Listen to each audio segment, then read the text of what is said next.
Welcome sa channel natin mga bossing. Kamusta kayo? Sana ay nasa maayos kayo na kalagayan. Tara na't ipagpatuloy natin ang kwento ni Lufan. Ngayon ay nasa part 50 na po tayo. Let's go! Sa isang iglap, sumabog ang napakaitim na buhawi sa paligid ng halimaw at hudyat yun ang pagsisimula ng isa pang nakapipinsalang atake.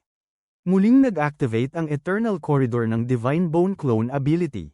6 na dambuhalang buhawi na may 30 metrong lapad ang muling nagsimulang sumayaw ng magulo sa buong larangan.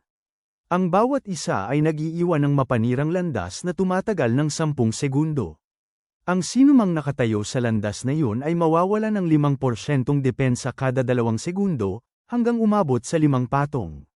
Sa pinakaloob ng vortex, walang tigil na nananaga ang mga talim ng buto at bawat daplis ay nagdudulot ng 15% bawas sa buhay. Sa bawat tama ay lalo pang napipilitang bumaba ang halimaw habang ang katawan nito ay nilalamon ng apoy ng impyerno. Sa gitna ng lahat ng yun, nanatiling nakatitig ang dalagang anyo ni Xing Chen sa Dark Dragon. Hindi siya kumikilos ng walang dahilan. Masusi niyang sinusuri ang bawat galaw at pattern ng bagyo. Kasabay nito, kinuyam ni Apu ang kanyang kamao at kinandensa ang purong kidlat sa pinakabuod ng kanyang enerhiya. Malapad na bamuka ang kanyang spirit wings habang mula sa langit ay nagsimulang bumuhos ang mga meteor. Sumabog ang Star Crusher at pinakawalan ng isang napakalawak na area of effect explosion na nakabase sa hilaw niyang lakas. Bilang tugon, nagpakawala naman si Xing Chen ng isang bagyo ng mga fire tornado. Sa bisa ng mantra of all creation, nabasag ang mga pakpak ng dambuhalang dragon at sumiklab ang 4 na firestorm na dumurog sa anumang kanilang maabot. Habang nakikipagsabayan si Apo kay Faye sa pinagsamang atake, muli nilang inilatag ang isang combo strike. Naglock ang Heaven's Retribution sa target. Sa loob lamang ng isang kisap mata, sunod-sunod na high-speed lightning strike ang bumomba sa kalaban at nagdulot ng nakapipinsalang thunder damage. Ngumiti si Lufan nang malaman daragit habang ibinuka ang maladragon niyang panga. May halong pangungutya ang kanyang titig habang iniisip na sayang lamang ang kalabang nasa harap niya. Ayon sa kanya, maaaring taglay ng halimaw ang katawan ng isang dragon, ngunit wala naman itong tunay na kapangyarihan ng isang dragon. Sa isang mabangis na pagsugod, diretsyong kinagat ni Lufan ang leeg ng Dark Dragon. Ngunit nanatiling mapagmataas ang halimaw kahit tinamaan na ito. Para rito, isang hindi mapapatawad na kasalanan ang masugatan ang isang sinasabi nitong kataas-taasang nilalang. Kahit nagkabasag-basag ang maiitim nitong mga buto, wala itong naramdamang sakit kahit katiting. Buong paghamak nitong tinawag na hanggal na mortal ang mga kaharap at iginiit na ang tanging nararapat sa kanila ay ang kailaliman. Sa isang iglap, ang nagkadurog-durog nitong kalansay ay muling nagsanib at bumalik sa orihinal nitong kalagayan. Nag-activate ang bone reconstruction. Ayon sa epekto ng kakayahang yun, sa tuwing mawawala ng 10% ng HP ang clone, muli itong magbubuo gamit ang mga butong nasa paligid habang sabay na bumabawi ng buhay at permanenteng tumataas ang attack at HP nito. Kapag lumagpas naman sa 50% ang buhay nito, lalaki pa ang katawan nito ng karagdagang 10%. Napatingin si Lufan nang may halong pagkabigla at pagkaunawa. Napagtanto niyang nilalamon ng halimaw ang mismong kapaligiran upang pagalingin ang sarili. Dahil dito, mabilis siyang nagbigay ng bagong utos. Inutusan niya si Xia na buksan ang Dragon Domain. Agad na sumugod si Xia.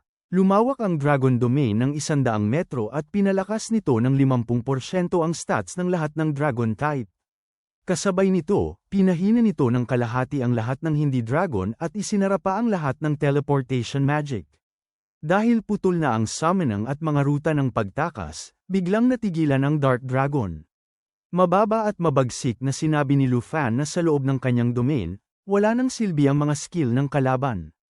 Pagkatapos nyon ay nagpakawala siya ng walang humpay na opens iba.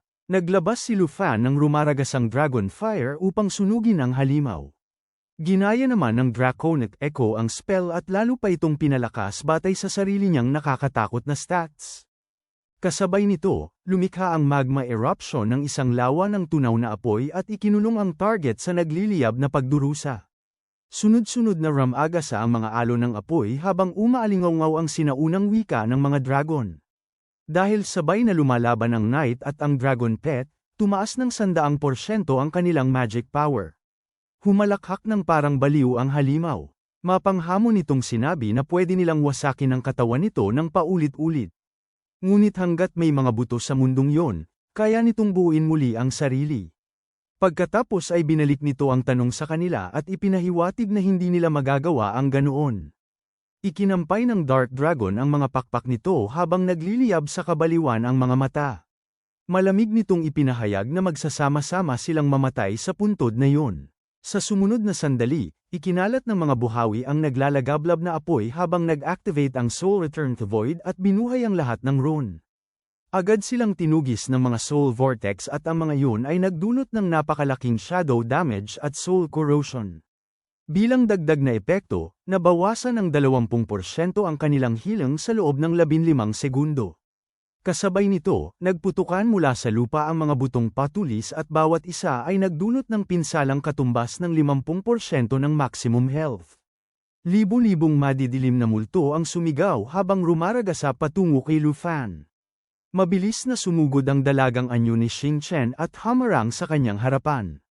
Agad na na-deploy ang Eternal Guardian at bumuo ng isang protective barrier na ang lakas ay nakabatay sa kanyang maximum HP at regeneration stats.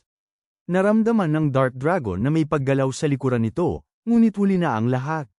Sinamantala ng Black Dragon at ni Apo ang nabuksang pagkakataon. Pinakawalan nila ang 3 million world-destroying Thunderbolts at agad nabuo ang isang napakalaking bagyo. Mula roon ay bumagsak ang milyon-milyong ipinagbabawal na kidlat sa target zone. Kayang tiisin ng halimaw ang berdeng kidlat, ngunit hindi nito kinaya ang mismong pinagmumula ng kulog. Sa huli, ibinangga ng Black Dragon ang buong katawan nito sa kalaban at doon tuluyang nagkadurug-durug sa alikabok ang skeletal form ng Dark Dragon. Gayunpaman, may isang piraso pa rin ng kamalayan nito ang nanatiling nakalutang sa hangin. Malamig nitong ipinangako na tatandaan nito si Lu Fan at ang kanyang mga dragon. Nagbanta pa itong balang araw ay huhubog ito ng panibagong katawan at babalik upang wasakin silang lahat. Pagkatapos ng mga huling salitang yon, tuluyan nang namatay ang liwanag sa mga mata ng Dark Dragon. Nagwagi ang grupo sa laban na yon. Kasabay ng tagumpay, mabilis na sumirit paitaas ang lakas ng buong party. Umabot sa level 30 ang Star Dragon. Tumaas naman sa level 2 ang Blue Dragon. Samantala, pumailan lang ang Jade Dragon hanggang level 38. Namangha si Lu Fan sa ipinakitang kapangyarihan ng kanilang puwersa. Napatingin siya kay Apo at inaming ang bago nitong skill ay sadyang wasak sa sobrang lakas. Sa kanyang palagay, isa itong tunay na God-tier ability. Hindi pa roon nagtapos ang tuloy-tuloy na pag-level up. Umabot sa level 40 ang Black Dragon at si Lu Fan naman ay tumaas hanggang level 44. Biglang may sumigaw mula sa di kalayuan at inutusan silang lumapit agad. Sa gitna ng mga puting buto ay may nakahigang paper doll. At sa likod nito ay nakita nila si Guuhan na walang malay. Agad may nagsabing naroon pa rin si Miss Gu. Walang pag-aatubiling kumari pa si Lu Fan papunta sa kanya. Nanginginig ang boses ni Chinchi habang nagtatanong kung ano ang kalagayan ni Guuhan. Maingat na inalalayan ni Lu Fan ang lupaypay nitong katawan at mabilis itong sinuri. Ipinaliwanag niyang wala itong sugat na nagbabanta sa buhay. Malalim lamang ang pagkakabaon nito sa coma. Lumapit si Hank at nag-alok na siya na ang bahala rito. Agad na umatras si Lu Fan upang bigyan siya ng puwang. Ipinaliwanag ni Xiao na hindi nito kayang basagin ang coma kaya umaasa siya sa iba upang alagaan si Guuhan. Mabigat sa lungkot ang kanyang tinig habang inaamin na bilang Holy Light Judge, limitado lamang ang kanyang kakayahan sa pagpapagaling. Pagkatapos ay binalingan niya si Chin Chu at marahang inalo upang huwag sisihin ang sarili. Inanyayahan pa niya itong tumulong sa pagbibigay ng tubig kay Guuhan. Samantala, napukaw ang kuryusidad ni Lu Fan nang makitang abalang-abala si Apo sa paghuhukay sa tambak ng tuyong mga buto. Nagtanong siya kung ano ba talaga ang hinahanap nito. Sa sumunod na sandali, biglang nanlaki ang mga mata ni Lu Fan. May natuklasan pala itong isang Divine Bone Crystal. Agad niyang napansing kahawig ito ng Ancient God Essence ngunit may kaibahan. Nasa palad ng bata ang isang maitim na hiyas na may ranggong legendary item at hindi pa alam ang buong epekto.